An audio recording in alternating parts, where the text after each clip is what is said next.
Boa noite, meu nome é Isabela Azevedo de Oliveira. Eu sou discente do curso de Direito da UFES e neste momento eu vou iniciar a apresentação do meu trabalho de conclusão de curso. Bom, o tema que eu escolhi foi a impossibilidade de solução de conflitos individuais trabalhistas pela arbitragem. E como fica claro aqui no tema, o foco da minha pesquisa foi o Instituto da Arbitragem. Bem, em relação à delimitação, a delimitação da pesquisa científica, ela subdivide-se em 3 subtópicos, que é a temporal, a espacial e a material. Em relação à delimitação temporal, a pesquisa científica, ela gira em torno principalmente da reforma trabalhista, que ocorreu, que entrou em vigor em novembro de 2017. Em relação à delimitação espacial, a pesquisa científica, ela restringiu-se ao ordenamento jurídico brasileiro. E a delimitação material propõe a solução de conflitos individuais trabalhistas pela arbitragem. Em relação aos objetivos, estes subdividem-se em objetivo geral e objetivos específicos. O objetivo geral é a análise da ampliação da aplicabilidade da arbitragem na seara trabalhista como meio alternativo de solução de conflitos individuais trabalhistas. Em relação aos objetivos específicos, eu subdividi em 4. O primeiro objetivo específico é a compreensão da eficácia dos métodos alternativos de solução de conflitos.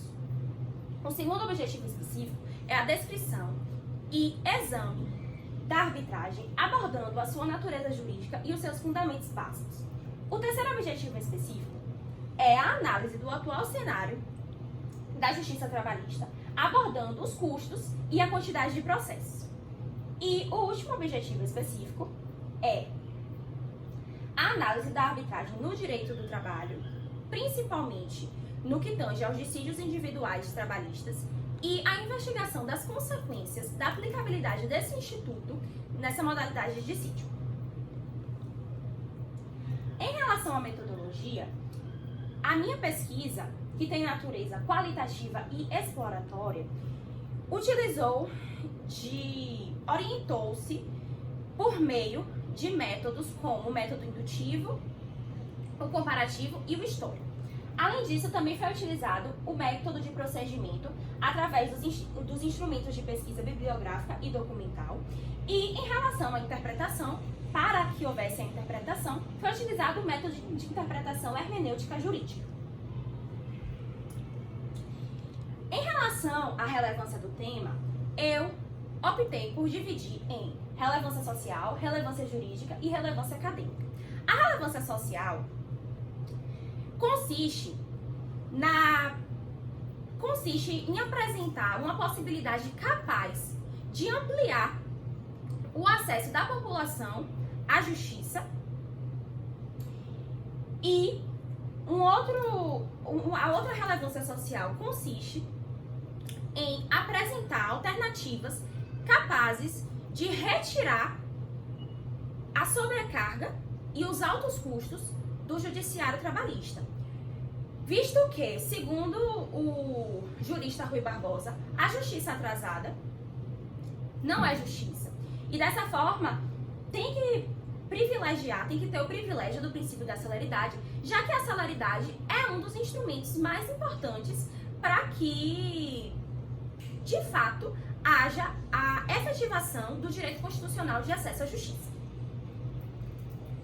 Em relação à relevância jurídica, nos meus estudos, na minha pesquisa, eu observei que até o momento não existe nenhum tipo de apreciação no sítio do TRT, Bahia, no sítio do TST e do STF acerca da constitucionalidade da aplicação da arbitragem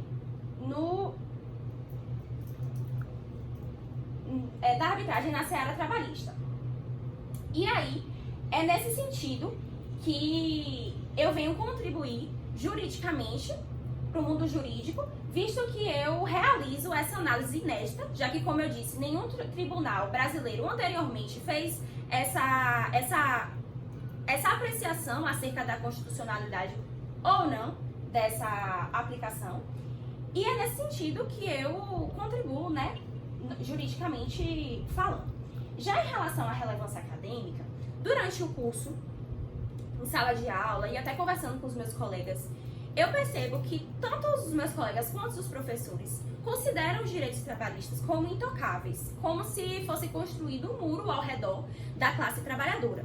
E durante a minha pesquisa científica, eu tento mostrar que esses princípios eles podem sim ser flexibilizados, desde que essa flexibilização desencadeie muito mais benefícios que malefícios, e não prejudique em hipótese nenhuma o trabalhador, visto que ele é a parte hipossuficiente na relação de trabalho.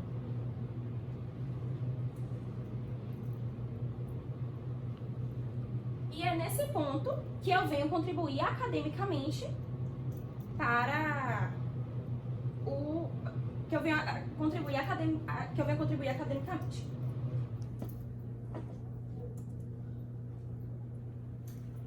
Bem, o meu trabalho, ele subdivide-se em capítulo 1, capítulo 2 e capítulo 3, ou seja, em 3 capítulos.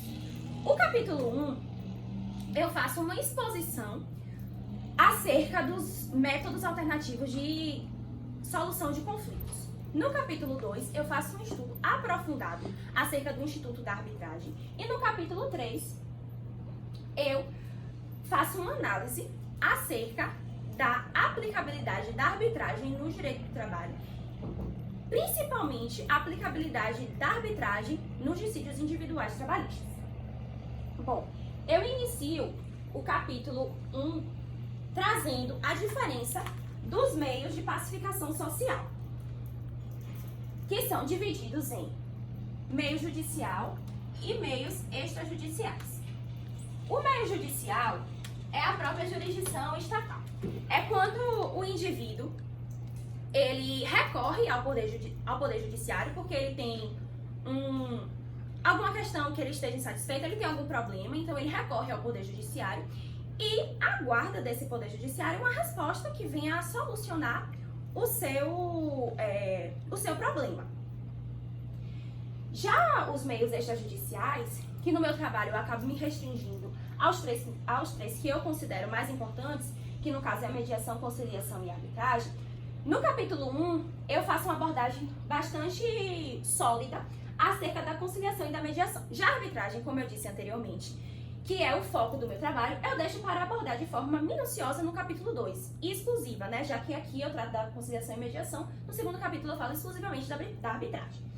Em relação à conciliação e mediação, elas são métodos alternativos de solução de conflitos pela autocomposição, que é quando um terceiro, imparcial, sem poder decisório, ele auxilia e estimula o desenvolvimento de uma solução consensual. Mas, repito, não tem o poder decisório. E a diferença entre a conciliação e outra, é nesse sentido que a conciliação e a mediação e os meios alternativos de solução de conflitos pela autocomposição se distancia da jurisdição, arbitragem e meio judicial, porque esses dois últimos, a jurisdição, transfere a um terceiro imparcial também o poder decisório, mesmo que eles não tenham participação e envolvimento nenhum com o conflito. Em relação à conciliação e à mediação, a diferença está que na conciliação, esse terceiro imparcial, chamado de conciliador, ele pode contribuir com sugestão, ele pode interferir no mérito das questões, enquanto que na mediação não. O mediador, que é o terceiro imparcial, ele está ali apenas para possibilitar a comunicação entre as partes e preservar os interesses de cada um, mas ele não pode interferir dando opiniões, sugestões, ele não pode interferir no mérito da questão.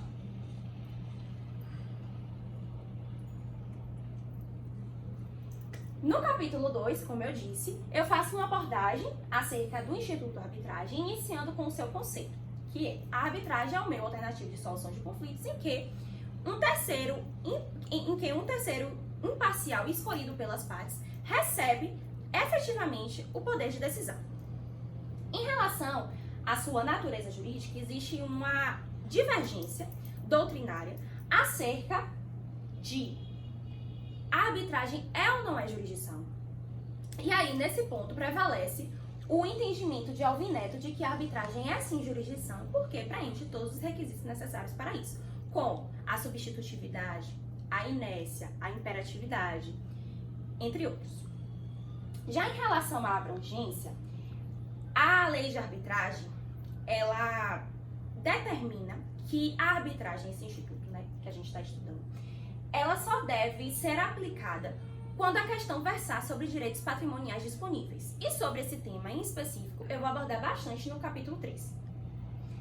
Já em relação à arbitragem versus CPC de 2015, é importante dizer que o CPC de 2015, diferentemente do antigo CPC de 1973, ele traz diversos dispositivos que versam sobre meios alternativos de solução de conflitos, valorizando, priorizando a solução consensual e estimulando a utilização da mediação, da conciliação e da arbitragem.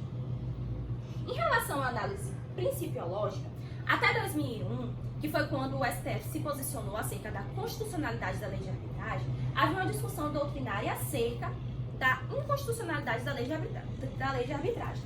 E o fundamento utilizado para isso era que ela afrontaria os princípios da ampla defesa e do contraditório, do devido processo legal, do duplo grau de jurisdição, da inafastabilidade, entre outros.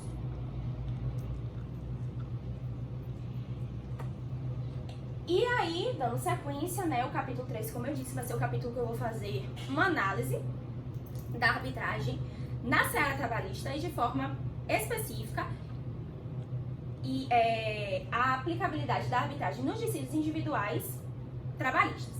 Eu inicio fazendo uma perspectiva histórica, tá? Que é a seguinte.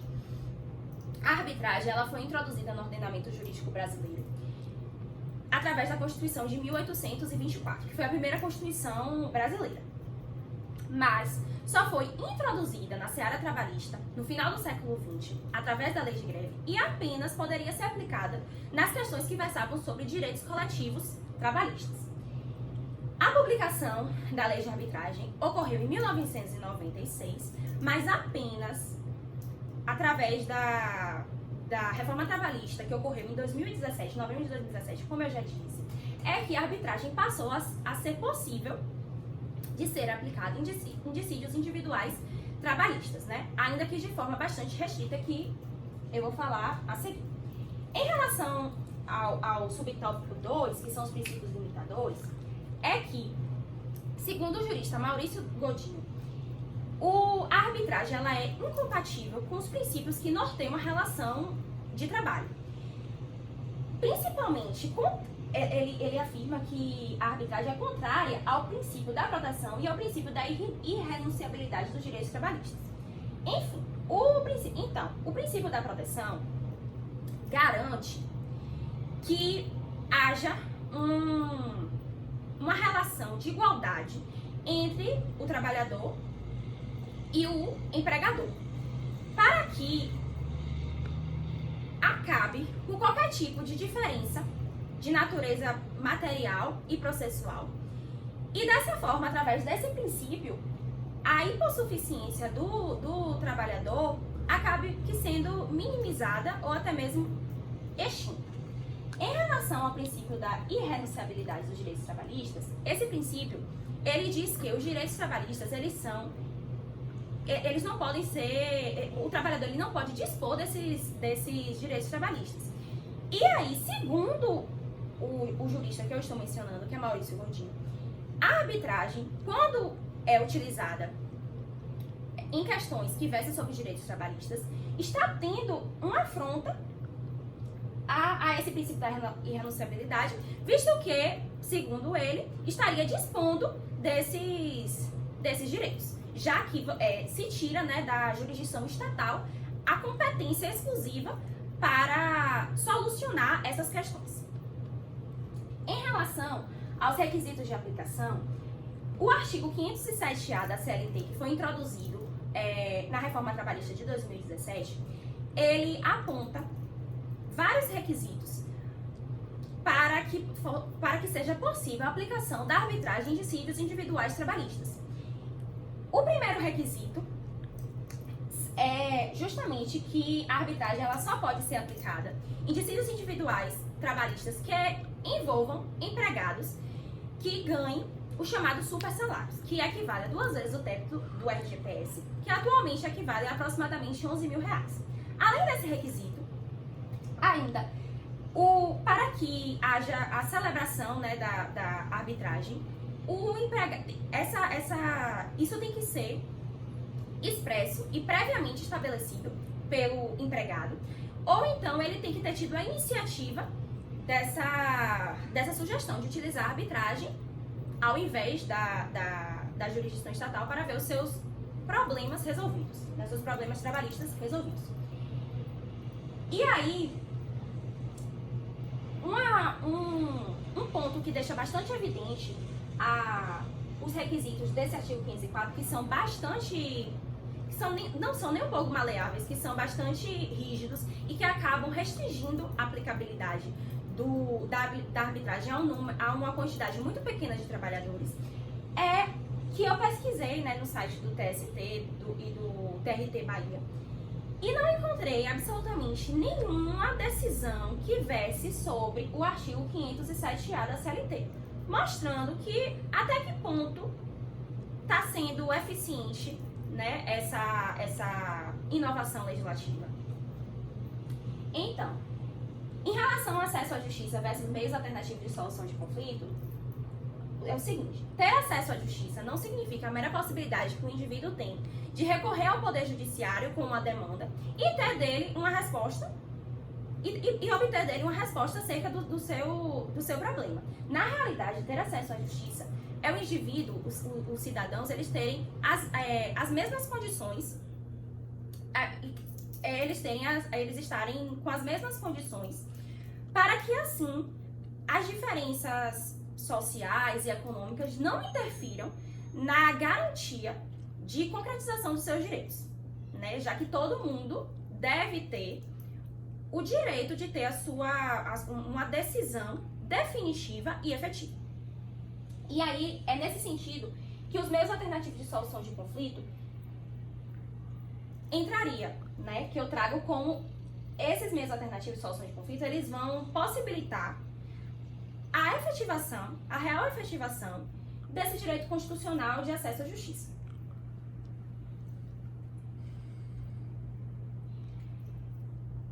Em relação ao subtópico 5, intitulado A Arbitragem como Ferramenta para Desafogar e Baratear os Custos do Judiciário e as Demandas Judiciais, eu inicio trazendo uma campanha feita pelo TRT da 5ª Região, que se chama Campanha Fake News. A Justiça do Trabalho custa muito caro.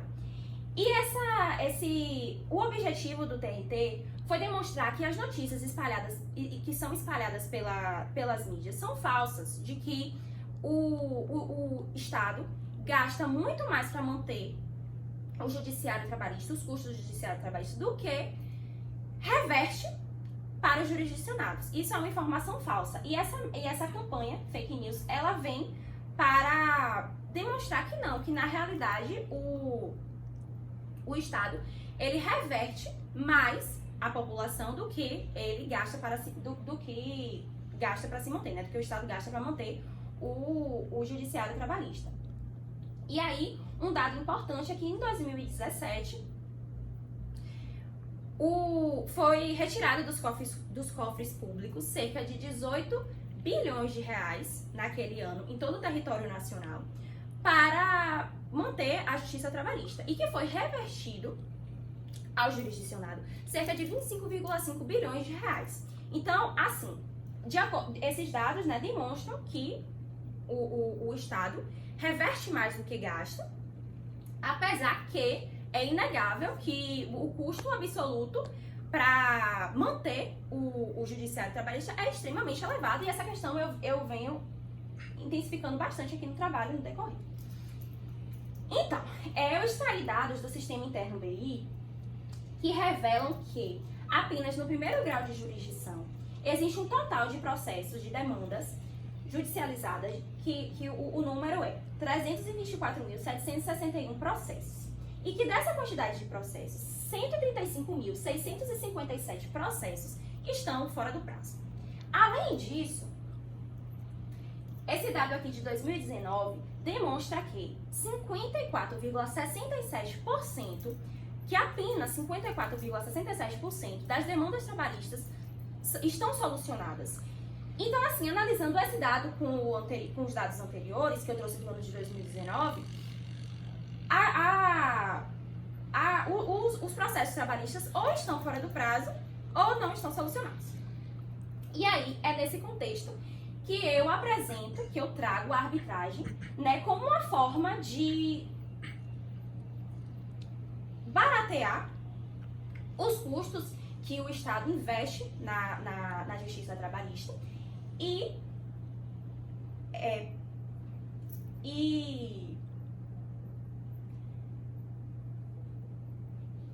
causar, né, que os processos fiquem mais céleres, proporcionar a celeridade dos processos. Então, existe um questionamento acerca da eficiência da arbitragem atualmente após a reforma trabalhista. Por quê? Porque, como eu disse, os requisitos para a aplicação da arbitragem de litígios individuais trabalhistas são requisitos muito rígidos, como o do supersalário que eu falei, que o trabalhador ele tem que receber um supersalário que equivale a aproximadamente R$11.000. E poucos trabalhadores, a realidade brasileira é que pouquíssimos, é uma parcela muito pequena da população, recebe esse valor mensalmente. Então acaba que,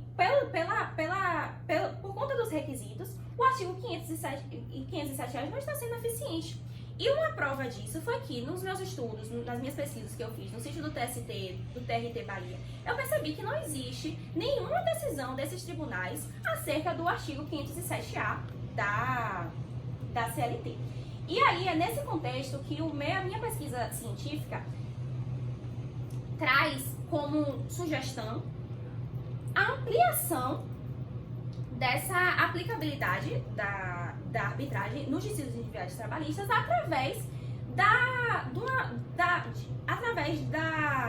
de transformar os requisitos em requisitos mais maleáveis, requisitos que consigam atingir uma quantidade maior de trabalhadores. E dessa forma, desencadeie no desafogamento da justiça trabalhista, além do barateamento e da promoção da celeridade. No tópico 6, intitulado A impossibilidade de utilização do Instituto da Arbitragem nas demandas individuais trabalhistas, eu inicio fazendo uma classificação dos direitos trabalhistas. Bom, segundo o jurista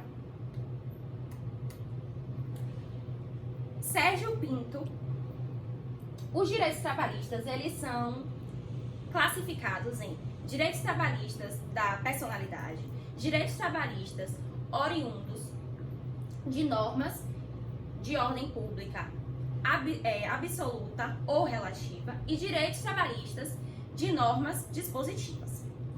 Entretanto, os direitos trabalhistas oriundos de normas de ordem pública relativa e os direitos trabalhistas de normas dispositivas, por serem direitos que possibilitam uma flexibilização através de negociação coletiva e até mesmo de negociação entre as partes, é que seria o alvo da arbitragem, dessa ampliação da arbitragem.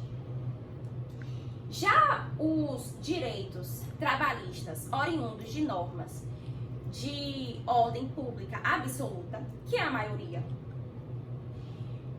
possuem um caráter social muito grande e, portanto, não tem como retirar da jurisdição estatal essa tutela, porque existe um interesse estatal de tutelar esses direitos. Entretanto, esses direitos trabalhistas, essa modalidade de direitos trabalhistas, quando o vínculo empregatício ele é extinto ao rompimento, os seus reflexos, eles invertem, eles passam a ter uma conotação muito mais patrimonial que social. E aí é nesse momento que a arbitragem poderia sim ser aplicada.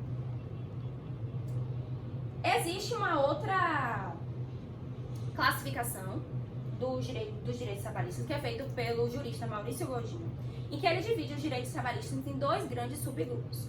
Os direitos trabalhistas de indisponibilidade absoluta e os direitos trabalhistas de indisponibilidade relativa. Em relação aos direitos trabalhistas de indisponibilidade absoluta, esse sim tem um interesse social e esse sim necessariamente deve ser tutelado e pela jurisdição estatal. E um exemplo desses direitos, né, são matérias que versam sobre acidente de trabalho, sobre reconhecimento ou não do vínculo empregatício e sobre matérias de meio de ambiente de trabalho. Já em relação aos direitos trabalhistas de indisponibilidade relativa, esse sim é que, em uma análise, poderiam ser submetidos à jurisdição arbitral, porque são direitos que têm uma conotação patrimonial muito maior que a conotação que a sua conotação social. E então, eu pesquisei e no site do Conjur eu vi que as verbas trabalhistas representam 56,9% das demandas trabalhistas, que é um número muito alto. E as verbas trabalhistas é uma espécie de... pode ser considerado uma espécie de direitos trabalhistas de indisponibilidade relativa, porque a sua conotação patrimonial é muito maior que a sua conotação social.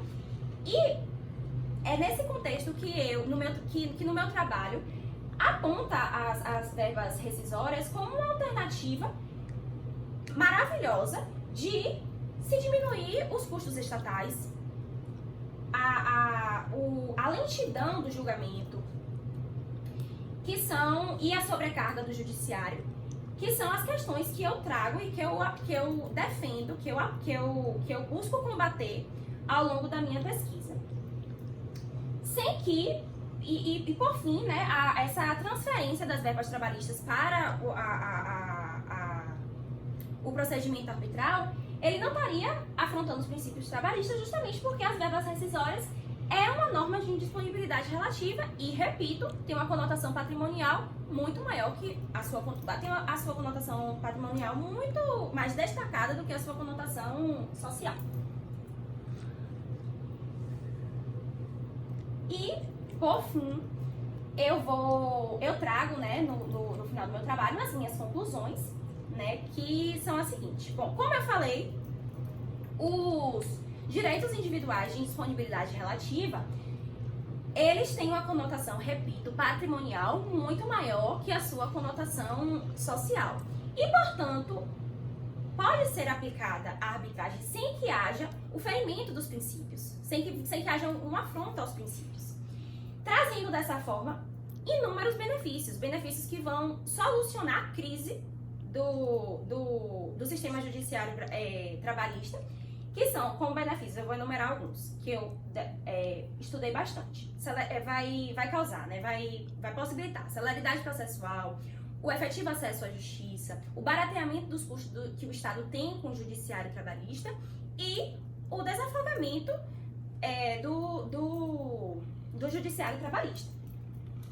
Então, essa temática, a temática da minha pesquisa científica é uma temática recente. Então, o legislador, no momento que ele vai analisar, vai apreciar quais matérias podem ser transferidas para a jurisdição arbitral, ele tem que ser cauteloso e minucioso, né? Para que dessa forma ele selecione as matérias que realmente têm uma conotação patrimonial superior ao seu caráter social. Em outras palavras, matérias em que versem sobre direitos trabalhistas de indisponibilidade relativa. E dessa forma, não haja afronta aos princípios basilares do direito material e não cause, né, já que a intenção não é essa de forma alguma, nenhum tipo de prejuízo à classe trabalhadora, muito pelo contrário, proporcionando benefícios inúmeros com essa flexibilização de direitos trabalhistas. Aqui tem as principais referências do meu trabalho científico.